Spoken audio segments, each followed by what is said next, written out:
Shalom saudaraku yang terkasih dalam Tuhan.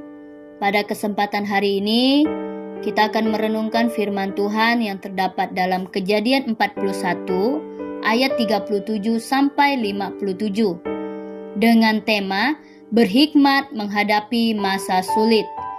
Saudaraku, hari-hari ini bukan semakin mudah untuk menjalani kehidupan.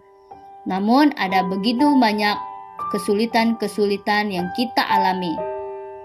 Bahkan dalam kitab Pengkhotbah 3 sudah dikatakan hidup manusia ada waktunya, baik susah maupun senang.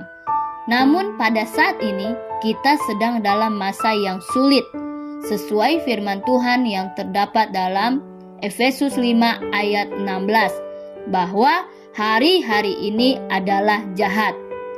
Lalu, bagaimana cara menghadapi situasi sulit dan jahat yang sekarang akan kita alami dalam hidup ini?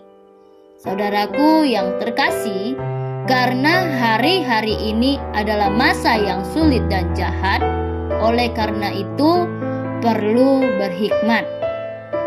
Orang yang berhikmat pasti bisa memilih jalan yang terbaik dalam menjalani masa sulit. Karena Tuhan selalu menyertai setiap langkah kehidupannya. Saudaraku, kita belajar dari kebenaran firman Tuhan yang kita bahas hari ini, yaitu mengenai kisah Yusuf yang diangkat menjadi penguasa di Mesir. Walaupun awalnya hidupnya sangat menderita, namun karena ia orang yang berhikmat, maka bisa diangkat menjadi penguasa oleh Raja Fir'aun. Akan tetapi, hikmat yang ada pada Yusuf adalah berasal dari Tuhan. Bahkan di ayat 16, Yusuf mengatakan bukan karena dirinya pandai mengartikan mimpi, namun tetapi karena campur tangan Allah, dan Allah sendiri juga akan menceritakan kesejahteraan kepada tuanku Fir'aun. Di sini jelas kita melihat keberhasilan Yusuf adalah karena Tuhan Yesus yang menyertainya, dan Yusuf juga selalu menyertakan Tuhan dalam setiap langkah hidupnya.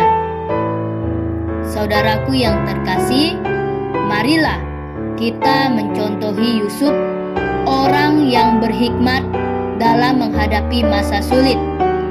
Kesulitan yang Yusuf alami bukan hal biasa, namun karena ketekunan ia dalam mengiring Tuhan, maka ia menjadi kepercayaan seorang raja.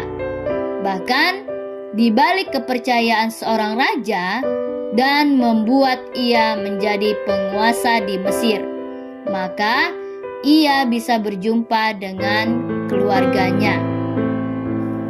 Pada dasarnya memang sedih dan ingin marah karena mengingat perlakuan yang telah dilakukan oleh saudara-saudaranya di masa lalunya. Namun, karena tuntunan Tuhan yang selalu menyertai Yusuf, membuat ia berpikir bahwa ia harus mengampuni saudara-saudaranya. Bahkan dalam Alkitab dijelaskan, Yusuf sampai menangis melihat mereka datang untuk mengambil gandum, karena akibat masa kelaparan melanda kehidupan keluarganya. Saudaraku, mari kita belajar dari Yusuf. Meskipun ia sudah pernah menderita, namun ia tetap memiliki kasih untuk mengampuni saudara-saudaranya. Kemudian, dengan hikmat yang Tuhan berikan, ia tidak sombong, meskipun telah diangkat menjadi penguasa di Mesir. Sehingga, bagi orang-orang yang membutuhkan makanan, ada solusi yang terbaik, karena persediaan yang telah Yusuf kumpulkan selama masa sulit belum